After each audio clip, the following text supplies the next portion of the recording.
राजू वर्मा और आप देख रहे हैं मेरे साथ खबर 24 न्यूज। डालते एक नजर आज की ताजा तरीन खबरों पर। चौमेला कोरोना संक्रमण को देखते हुए पुलिस प्रशासन ने चौमेला कस्बे में बिना मास्क वाले तथा सोशल डिस्टेंस का उल्लंघन करने वालों के खिलाफ चालान काटने की कार्रवाई की। चौमेला कस्बे में स्वास्थ्य विभाग द्वारा कोरोना महामारी से बचाव संबंधित पैम्पलेट बांटे गए। 108 एम्बुलेंस पायलट सेंटर मीणा ने बताया कि 21 जून से 30 जून तक यह अभियान चलेगा।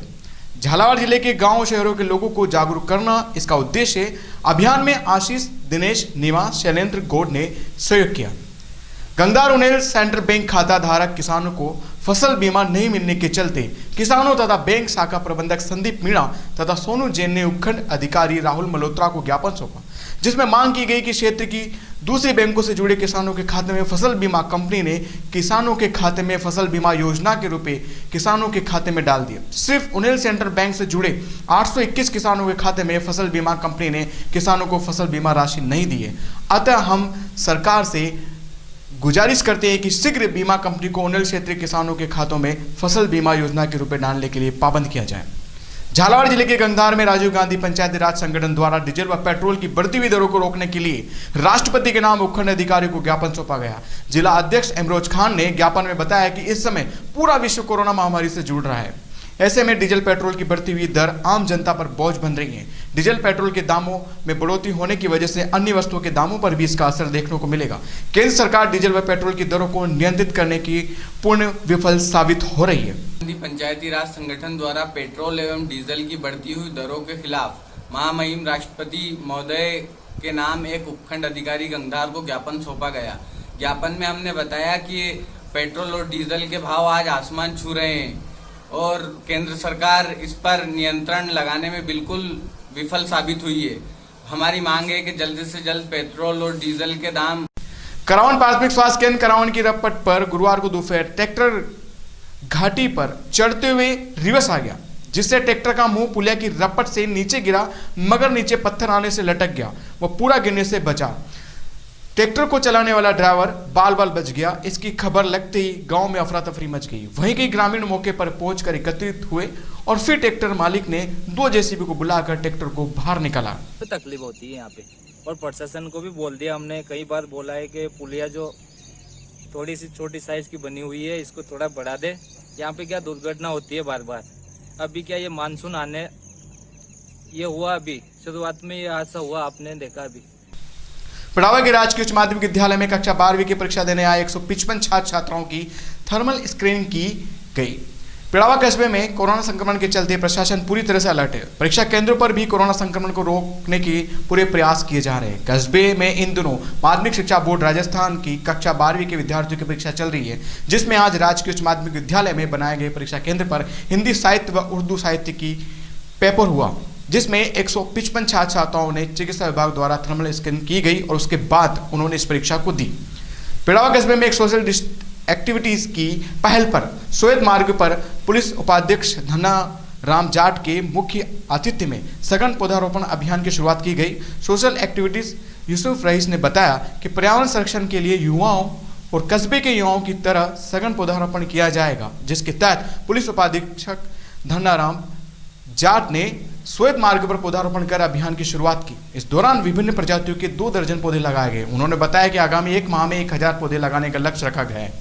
क्षेत्र में अलग अलग स्थानों पर पौधारोपण किया जाएगा। पिड़ावा में एसडीएम सरवण सिंह राजावत ने समर्थन मूल्य पर गेहूं खरीद केंद्र का निरीक्षण किया। इस दौरान उन्होंने एफसीआई के अधिकारी को तुले हुए माल के जल्द उठाव के निर्देश दिए। एसडीएम ने समर्थन मूल्य पर गेहूं खरीद के लिए बनाए गए केंद्र कृषि उपज मंडी की व्यवस्थाओं का जायजा लिया। इस दौरान किसानों ने तोल बंद होने से हो रही अव्यवस्थाओं की जानकारी दी। एक किसान ने बताया कि उसका 8 जून के टोकन जारी किया गया था, लेकिन अब तक भी उनकी जिन्स का तोल नहीं किया, जिससे वह कई दिनों से तोल केंद्र के चक्कर काट रहा है। इस दौरान कई किसान मंडी में तोल होने का इंतजार कर रहे थे। तहसीलदार ने बताया कि माल का उठाव धीमी गति से होने के चलते मंडी शेड की जगह खाली नहीं है, जिसके कारण तोल कुछ दिनों के लिए बंद कर दिया गया है। जैसे ही माल का उठाव होने के बाद शेड खाली होगा तो तोल शुरू कर दिया जाएगा। सुरेल कस्बे में सीनियर सेकेंडरी बोर्ड के बचे हुए पेपर की परीक्षा पुनः प्रारंभ हुई। परीक्षा केंद्र राजकीय उच्च माध्यमिक विद्यालय में 12वीं शैक्षिक विषय हिंदी साहित्य का पेपर संपन्न हुआ। केंद्र अधीक्षक राजन सिंह मेहरो ने बताया कि परीक्षा सुबह 8:30 बजे से प्रारंभ हुई व 11:45 पर संपन्न हुई, जिसमें 85 विद्यार्थियों ने परीक्षा दी। बोर्ड प्रभारी दिनेश राठौर ने बताया कि परीक्षार्थी समय से 1 घंटे पूर्व परीक्षा देने के लिए परीक्षा केंद्र पर पहुंचे। परीक्षा शुरू होने से 1 दिन पूर्व ग्राम पंचायत प्रशासन द्वारा सभी परीक्षा केंद्र के अंदर व बाहर सोडियम हाइड्रोक्साइड का छिड़काव किया गया। वहीं चिकित्सा विभाग द्वारा सभी परीक्षार्थियों की थर्मल स्कैनिंग की गई व चिकित्सा स्टाफ के सहित विद्यालय स्टाफ द्वारा सभी परीक्षार्थियों के हाथों को सैनिटाइज कराया गया। सुनील कोटा संभाग के सहायक निदेशक रेवती रमन पारिक ने सुनील ब्लॉक के आयुर्वेद चिकित्सालयों का औचक निरीक्षण किया। सहायक निदेशक ने बताया कि सुनील ब्लॉक के सिरपोई व उन्हेल के चिकित्सालयों का निरीक्षण कर उपस्थित चिकित्सकों को आवश्यक दिशा निर्देश दिए गए। उसके पश्चात सुनील कस्बे में स्थित राजकीय साफियाबाई मिठाई वाला आयुर्वेदिक औषधालय का निरीक्षण किया व चिकित्सक से चिकित्सालय में परामर्श लेने वाले आए हुए मरीजों के बारे में जानकारी ली गई व उनको दी जाने वाली औषधि के बारे में चिकित्सकों से जानकारी ली और निरीक्षण के द्वारा कोविड-19 के अंतर्गत वितरित किए गए रोग प्रतिरोधक क्षमता बढ़ाने वाले काढ़े के बारे में भी जानकारी ली। औषधालय में उपस्थित चिकित्सक डॉक्टर सविता मीणा द्वारा सहायक निदेशक को जर्जर हो रहे भवन के बारे में भी अवगत कराया कि आयुष विभाग के इंजीनियर के मार्फत आप वहाँ का प्रस्ताव बनवा करके भेजें तो हम आगे से उसके लिए सेंक्शन आ जाएगी। और जो विभाग के नाम नहीं है वो विभाग के नाम करवाएं, रजिस्ट्री पट्टा विभाग का नाम होगा तो आगे से पैसा आएगा। सुनील ब्लॉक में कितने चिकित्सालयों का निरीक्षण किया सर आपने आयुर्वेद? सुनील में हमने एक तो सिरपुई करी, छोटी सुनील और एक ही अपने सुनील में। वहाँ झालावाड़ जिले के बगानी कस्बे में आज पुलिस उपाधीक्षक के निर्देशानुसार पुलिस के जवानों ने कोरोना वायरस जैसी महामारी से बचने के लिए जागरूकता रैली निकाली, जिसकी शुरुआत बगानी थाने से हुई, जो किला भवन के सामने से होती सोलतिया चौक पहुंची, जहां से अगली पंचायत समिति रोड पुराने थाने के सामने होती कस्बे के मुख्य बाजार में पहुंची, जहां से बस स्टैंड परिसर से होती बिलाल मस्जिद के सामने निकली और बकानी थाने पहुंची, जहां जगह जगह कई संगठनों द्वारा पुलिस के जवानों पर पुष्प वर्षा कर स्वागत किया गया। झालावाड़ जिले के बगानी कस्बे में स्थित कृषि उपज गौण मंडी में आज किसानों द्वारा धनिया बेचने के लिए बोली का इंतजार करते हुए ढेर लगा हुआ था, जहां अचानक बरसात के आ जाने से भारी तादाद में धनिया की फसल बरसात के पानी में भीग गई। वहीं जो माल किसानों से व्यापारियों ने खरीद लिया था वो वहीं पड़ा हुआ रह गया और अचानक बरसात के कारण वह भी भीग गया। कोटा जिले के उपखंड क्षेत्र कनवास में उपखंड अधिकारी राजेश द्वारा कार्रवाई करते हुए हटाया अतिक्रमण। उपखंड अधिकारी राजेश डागा ने बताया कि अतिक्रमण होने से रास्ते सक्रिय होने की शिकायत मिलने पर नायब तहसीलदार सुनील शर्मा के नेतृत्व में 4 रास्तों से अतिक्रमण हटवाए गए। कार्रवाई के दौरान एएसआई मथुरा लाल, सरपंच गोविंद राय, भूमि अभियंता निरीक्षक ओम नामा पटवारी, सोनू आदि उपस्थित रहे। वहीं उपखंड अधिकारी राजेश डागा द्वारा इससे पहले भी ग्राम पंचायत दाता में तलाई के चारों ओर से बंद रास्तों के अतिक्रमण को हटाया जा चुका है। कनवास उपखंड अधिकारी राजेश डागा ने भरण पोषण अधिनियम के तहत दर्ज प्रकरण को समझाइश के द्वारा सुलझाया।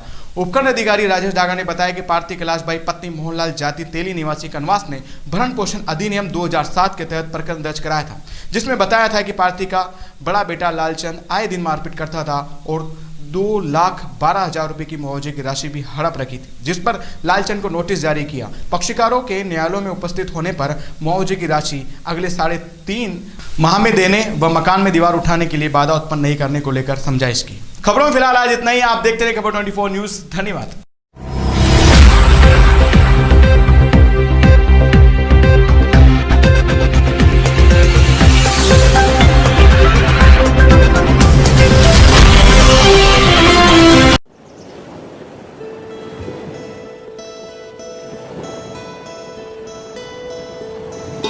कोरोना से बचाव के लिए 21 जून से 30 जून तक चलाया जा रहा जागरूकता अभियान मास्क पहने, 2 गज की दूरी बनाएं, कोरोना से बचाव के उपाय अपनाएं, जैसे कि बार-बार हाथ धोएं, बिना मास्क बाहर ना जाएं, सार्वजनिक स्थानों पर ना थूकें, 2 गज की दूरी बनाए रखें।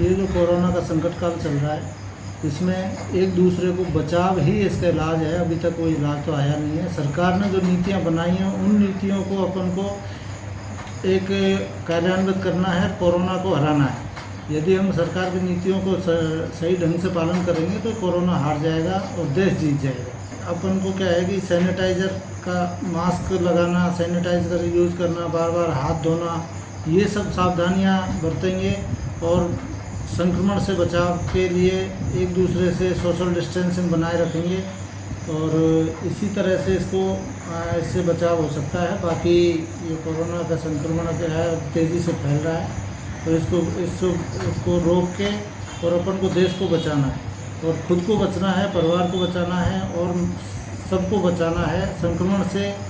इस संक्रमण के काल में एक दूसरे से दूरियां बनाए रखें और इसका ये ही है, बचाव ही इसका इलाज है और अपन को सावधानी सबको रखनी है।